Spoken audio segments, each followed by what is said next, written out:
আপনারা দেখছেন উত্তরের দর্পণ, আমি অনুষা। বিস্তারিত খবরের আগে শিরোনাম এক ঝলকে। রামনবমীতে দাঙ্গার আশঙ্কা, মুখ্যমন্ত্রীর মাথা ঠান্ডা রাখার নিদান দিলেন মমতা। জঙ্গিদের নিরাপদ আশ্রয় বাংলা, শিলিগুড়িতে প্রচারে এসে এভাবেই সরকারকে বিঁধলেন কেন্দ্রীয় মন্ত্রী অনুরাগ ঠাকুর। ফের একবার নিশীথ প্রামাণিকের হয়ে প্রচার সারলেন শুভেন্দু অধিকারী। মন্ত্রী উদয়ন গুহকে এক হাত দিলেন তিনি।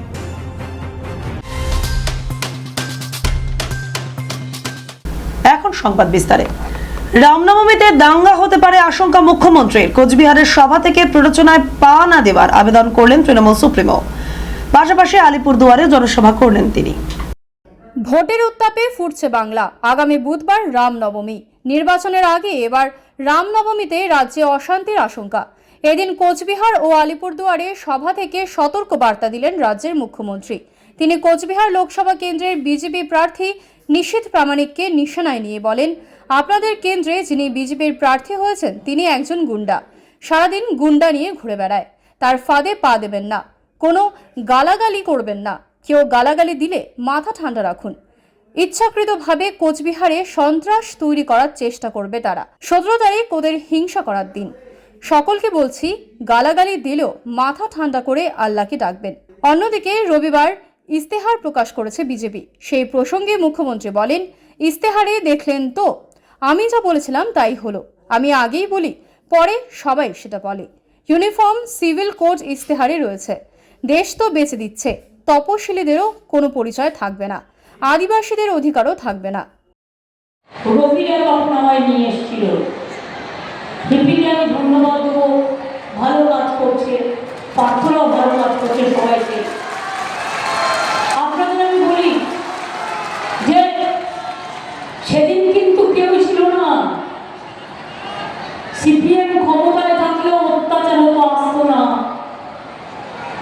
আমি কখনো মাথা ভাঙা, কখনো নাটাবাড়ি, কখনো শীতলকুচি, কখনো তুফানগঞ্জ, কখনো মেঘলিগঞ্জ, চ্যাংরাবান্ধা মালবাজার প্রথম দেখতে গিয়েছিল কে?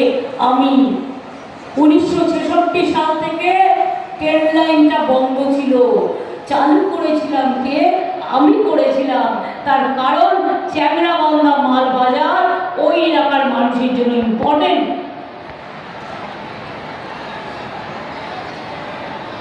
ওদিকে আপনাদের Ananta Adhikari general president, port, land port Haldibari, এটাও আমাদের করা। কুচবিহার টাউন হেরিটেজ কারা করেছে? আমরা করেছি, এখনো কাজ চলছে। আগামী দিন সারা পৃথিবীর ইতিহাসে কুচবিহারের নাম জল জল জল জল করে জ্বলবে। আর বিজেপিরা হিংসা করবে আর লুচির মতো ফুলবে আর জ্বলবে আর জ্বলবে। কুচবিহারের মানুষ এগিয়ে যাবে। মাননীয় প্রধানমন্ত্রী সমীপে আমি বলবো, মহাশয় আপনি এলেন, রাজমাঠে বক্তৃতা করলেন। আমি ভাবলাম তার আগের দিন দুর্যোগ হয়ে গেছে, একবার জলপাইগুড়ির মানুষগুলোর কথা বলবেন, একবার আলিপুরদুয়ারের মানুষগুলোর কথা বলবেন, একবার কুচবিহারে ঝড়ে বিধ্বস্ত মানুষগুলোর কথা বলবেন।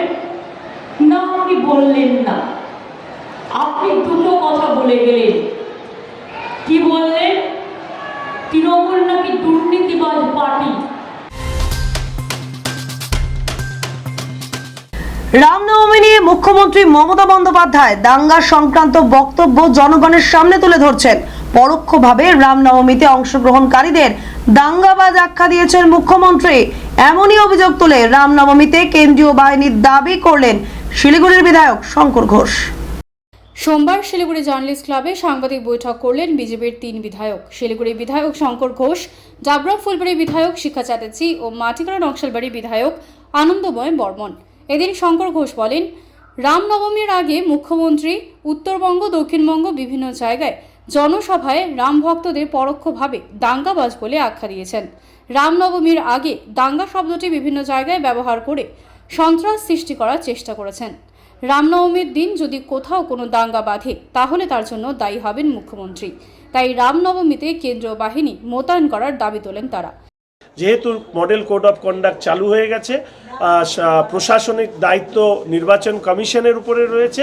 এই রামনবমীর শোভাযাত্রা যাতে সুন্দরভাবে পালিত করে বা পালিত হয় এই ব্যাপারে যথেষ্ট সুরক্ষা যাতে থাকে, প্রয়োজনে সাধারণ পুলিশ প্রশাসনের পাশাপাশি কেন্দ্রীয় বাহিনীর উপস্থিতি যদি তারা মনে করে মুখ্যমন্ত্রীর এই দাঙ্গা বাঁধানোর যে পরিকল্পনা তিনি যেটা নিয়েছেন বা পরোক্ষভাবে দাঙ্গা বাঁধানোর জন্য তিনি প্ররোচনা দিচ্ছেন তা বন্ধ করে রামনবমীর শোভাযাত্রার সাথে সুন্দরভাবে হয় সেটাকে নির্দিষ্ট করার দায়িত্ব হচ্ছে রাজ্য নির্বাচন কেন্দ্রীয় নির্বাচন কমিশন বা ইসিআই, তারা সেটা করুক, এইটুকুই আমরা চাই। অন্যদিকে এই বিষয়ে শিলিগুড়ির মেয়র গৌতম দেব বলেন, ধর্ম নিয়ে রাজনীতি করে বিজেপি। এর আগে কখনো রামনবমীতে গন্ডগোল বাঁধেনি, তারা 200 সিটের কাছাকাছিও নেই, তাই দিশেহারা হয়ে এগুলো বলছে। যারা এই কথা বলে যে কেন্দ্রীয় বাহিনী লাগবে, রামনবমীতে দাঙ্গা বাঁধবে, কোথায় দাঙ্গা হয়েছে পশ্চিমবঙ্গে? এতগুলো রামনবমী গেছে, প্রত্যেকবারই তো রামনবমী হয়, কোথাও কিছু হয়েছে কি? এরা হচ্ছে এরা পার্লামেন্টে 200 সিট পার করার জায়গায় নেই, নিচে আছে, বিলো 200-এর জায়গায় আছে, সেই জন্য এরকম তারা দিশাহারা মনোভাব দেখাচ্ছে। এটা একটা সেন্ট্রাল গভর্নমেন্ট যারা 400 পারের গল্প বলে তাদের এত দিশাহারা দেখায়। Farakka express train town station থেকে সরিয়ে নেওয়ার প্রতিবাদে রেল অবরোধ করে বিক্ষোভ দেখালো নাগরিক মঞ্চ। রবিবার দীর্ঘক্ষণ রেল অবরোধ করে তারা। তাদের দাবি, মালদা টাউন স্টেশন থেকে একের পর এক ট্রেন সরিয়ে নেওয়া হচ্ছে, ফলে অসুবিধায় পড়ছে সাধারণ মানুষ। মালদা টাউন স্টেশন থেকে ফারাক্কা এক্সপ্রেস ট্রেনটি যাতে না সরানো হয় সেই দাবিতে চলে বিক্ষোভ। কিছুক্ষণ অবরোধের পর পরিস্থিতি স্বাভাবিক হয়। আপনারা সকলেই অবগত আছেন যে মালদা জেলা, এই জেলার যে অর্থনীতি, সেই অর্থনীতি ফারাক্কা গাড়ির উপর অনেকটা নির্ভরশীল। বহু মানুষ এই গাড়িতে করে রাজধানী যায় এবং রাজধানীগামী মালদা থেকে প্রতিদিন একটি মাত্র গাড়ি আছে, যেটা কেন্দ্রীয় সরকার, এই কেন্দ্রীয় সরকার দেয়নি, আগে যারা ছিলেন তারা দিয়ে গেছেন। কিন্তু আমরা দেখছি বারবার যে ফারাক্কা এক্সপ্রেস, এর আগে আমরা চিঠি করেছিলাম রেল মিনিস্ট্রিকে, আমরা নাগরিক মঞ্চের নামে চিঠি করেছিলাম, সেই চিঠিরও কোনো রিপ্লাই আমরা পাইনি। ডিআরএম অফিসে আমরা চিঠি করেছিলাম, সেই কপিটাও আমরা পাইনি। আমরা প্রতিবাদ মিছিল করেছিলাম, তারপরেও দেখছি যে ফারাক্কা এক্সপ্রেসকে এখান থেকে সরিয়ে নিয়ে যাওয়ার একটা ঘৃণ্য চক্রান্ত। মঙ্গলবার শিলিগুড়িতে রোড শো করবেন রাজ্যের মুখ্যমন্ত্রী মমতা বন্দ্যোপাধ্যায়। সোমবার শিলিগুড়ি বাঘাযতীন পার্ক এলাকা পরিদর্শনে যান Siliguri police commissioner C Sudhakar সহ পুলিশের উচ্চ পদস্থ আধিকারিকেরা। জানা যায়, মঙ্গলবার মহাত্মা গান্ধী চক থেকে বাঘাযতীন পার্ক পর্যন্ত এই রোড শো হবে। সেই কারণেই এদের নিরাপত্তা ব্যবস্থা খতিয়ে দেখতে সেখানে যায় পুলিশ। মুখ্যমন্ত্রীর এই সফরে ত্রিস্তরীয় নিরাপত্তা ব্যবস্থা থাকবে বলে জানা যায়। দার্জিলিং লোকসভা কেন্দ্রে তৃণমূল কংগ্রেস মনোনীত প্রার্থীর সমর্থনে এই রোড শো করবেন তৃণমূল সুপ্রিমো। জঙ্গি ইস্যুতে রাজ্যকে কাঠগড়ায় দাঁড় করালেন কেন্দ্রীয় মন্ত্রী অনুরাগ ঠাকুর। সোমবার বাগডোগরা বিমানবন্দরে নেমে বাংলা সরকার সহ কংগ্রেস দল ও রাহুল গান্ধীকেও কটাক্ষ করে এমনই মন্তব্য করলেন কেন্দ্রীয় মন্ত্রী অনুরাগ ঠাকুর। পাশাপাশি কংগ্রেসের ইস্তেহার নিয়েও তুমুল সমালোচনা করেন তিনি।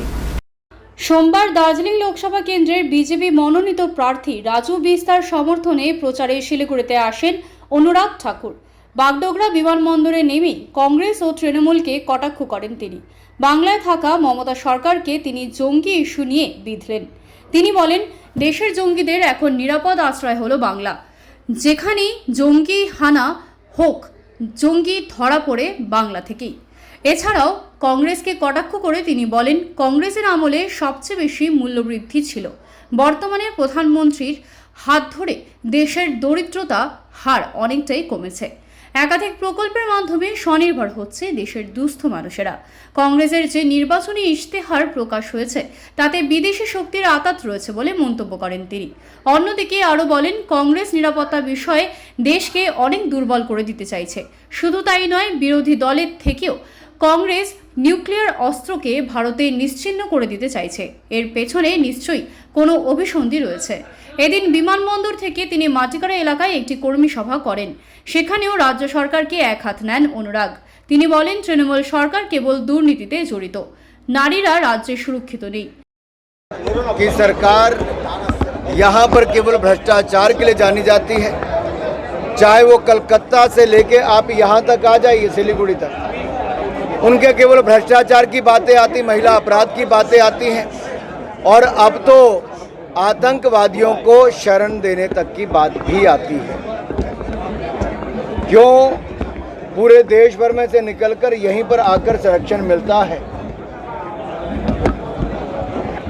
ये अपने आप में बहुत सारे सवाल खड़ा करता है। যদিও তাকে পাল্টা দিয়েছেন মেয়র গৌতম দেব। তিনি বলেন, নির্বাচনের মুখে একজন কেন্দ্রীয় মন্ত্রীকে ভাষা সংযত রাখা উচিত। জঙ্গিদের কিন্তু পুলিশই গ্রেপ্তার করেছে। তাদের একজন এসপির একটা লোক যদি অত পলিটিক্যালি ইনভলভ হয়ে যায় এবং পলিটিক্যাল কাজকর্ম করায় প্রেজেন্ট সরকার, তাহলে তাদের যে কর্মদক্ষতা, তাদের যে ইন্টেলিজেন্স, তাদের যে vigilance towards this insurgency group, সেইটা অনেকখানি ফোকাসটা ডাইভার্টেড হয়ে যায়। এখানে রাজ্য পুলিশ ধরেছে, বুক করেছে, আর এই ধরনের কথা বলে জঙ্গি তৎপরতা বৃদ্ধির ক্ষেত্রে কেন্দ্রীয় সরকাররা উৎসাহ দিচ্ছে। এটা খুবই দুর্ভাগ্যজনক, এটা আনবিকামিং, এবং আমরা এই ধরনের বক্তব্যের নিন্দা করি। একই দিনে কোচবিহারের প্রচারে এলেন শুভেন্দু অধিকারী ও রাজ্যের মুখ্যমন্ত্রী মমতা বন্দ্যোপাধ্যায়। লোকসভা নির্বাচনের আগে কোচবিহারের বিজেপি প্রার্থী নিশীথ প্রামাণিকের হয়ে প্রচারে এলেন বিরোধী দলনেতা শুভেন্দু অধিকারী। সভা মঞ্চ থেকে তৃণমূলের নেতা তথা মন্ত্রী উদয়ন গুহকে কটাক্ষ করলেন তিনি। অপরদিকে কোচবিহার রাসমেলা ময়দানে সভা করলেন মুখ্যমন্ত্রী মমতা বন্দ্যোপাধ্যায়। উদয়ন গুহ দলে যোগদান করতে চেয়েছিল, আমরা দেইনি। উদয়ন গুহ এবং বিশুর জন্য বিজেপির দরজা সারা জীবনের মতো বন্ধ। এদিন কোচবিহার দিনহাটা সংহতি ময়দানে বক্তব্য রাখতে গিয়ে এমনটাই বললেন রাজ্যের বিরোধী দলনেতা শুভেন্দু অধিকারী। তিনি আরও বলেন, কেন্দ্র ঘরের টাকা আটকে রেখেছে, রাজ্যের চোরেরা যাতে চুরি করতে না পারে।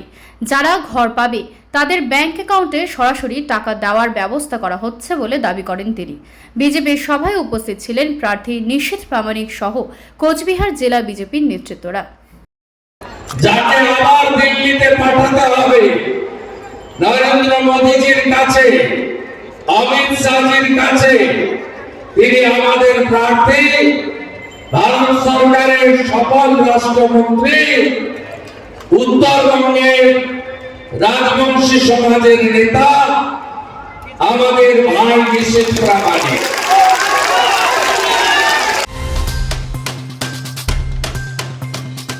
ফের মালদায় বন্দে ভারতে ইট ছোড়ার অভিযোগ, ইটের আঘাতে ফাটল কাঁচ। হাওড়া থেকে new জলপাইগুড়িগামী Vande Bharat train Malda station ছাড়ার পর শ্রীপুর থেকে শামসি স্টেশনের মধ্যবর্তী এলাকায় ঘটনাটি ঘটে।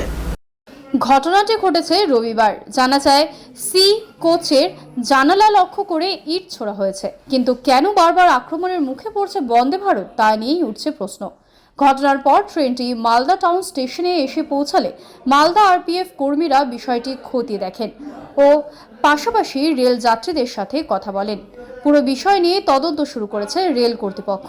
উল্লেখ্য, এর আগেও একাধিকবার বন্দে ভারত এক্সপ্রেস ট্রেনকে লক্ষ্য করে ঢিল ছোড়া হয়, তাতে এর আগেও ট্রেনটি ক্ষতিগ্রস্ত হয়েছিল।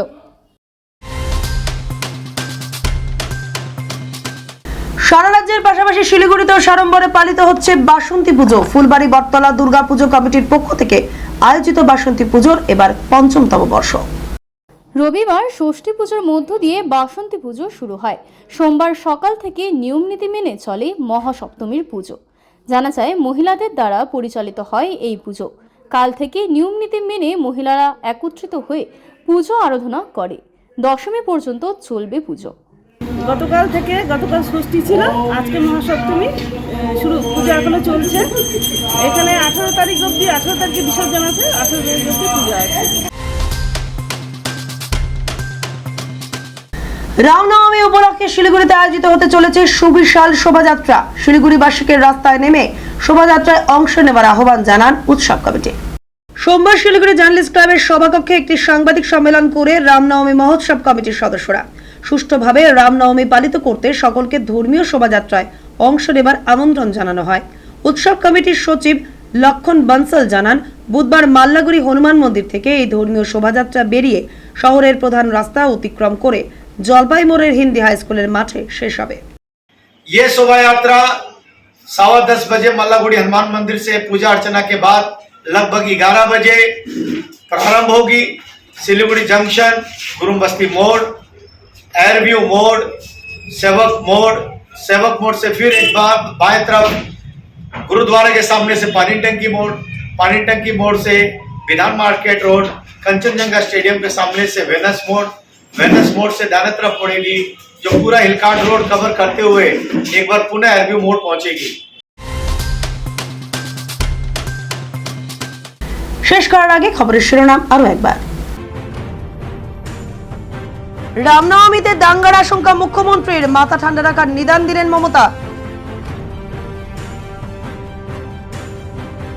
জঙ্গিদের নিরাপদ আশ্রয় বাংলা, শিলিগুড়িতে প্রচারে এসে এভাবেই সরকারকে বিঁধলেন কেন্দ্রীয় মন্ত্রী অনুরাগ ঠাকুর। ফের একবার নিশীথ প্রামাণিকের হয়ে প্রচার সারলেন শুভেন্দু অধিকারী, মন্ত্রী উদয়ন গুহকে এক হাত দিলেন তিনি।